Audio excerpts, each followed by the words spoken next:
প্রিয় দর্শক, আসসালামু আলাইকুম। আজকে উপস্থিত হয়েছি সিরাজগঞ্জ জেলা ঐতিহ্যবাহী সেই তারাস থানা দিনসারা গ্রাম। আপনারা জানেন বেহুলা লক্ষেন্দা একজন সতী নারী ছিলেন।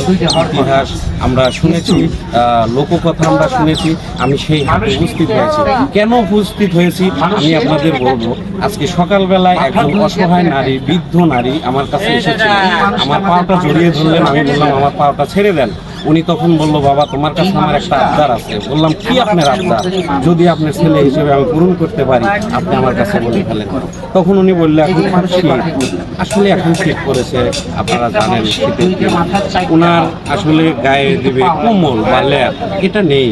তো উনি আমাকে বলেছে যে একটা কম্বল কিনে দিতে হবে। তখন আমি ওনাকে বললাম আমার সঙ্গে হাটে চলেন। সেই ঐতিহ্যবাহী দিনসারা হাট আমি উপস্থিত হয়েছি এবং আপনারা দেখতে পাচ্ছেন আমার সামনে সেই কম্বলের দোকান। তো এই গরিবানা হালে আসলে আমি একজন ক্ষুদ্র মানুষ, আপনারা সহযোগিতা করেছেন বলে এই সফলতার দুয়ারে আমি পৌঁছেছি।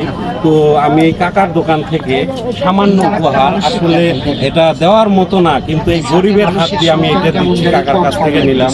কত দিয়ে নিলাম কাকা জানে, এটা আমি বলতে চাই না। কিন্তু ক্ষুদ্র মানুষ হিসেবে আমি সবসময় চাই গরিবের পাশে দাঁড়ানোর জন্য। আমি যেন সারা জীবন এইভাবে গরিবের পাশে থেকে, অসহায় মানুষের পাশে থেকে এইভাবে সেবা করে যেতে পারি। আপনারা সবসময় ব্লগের জন্য দোয়া করবেন।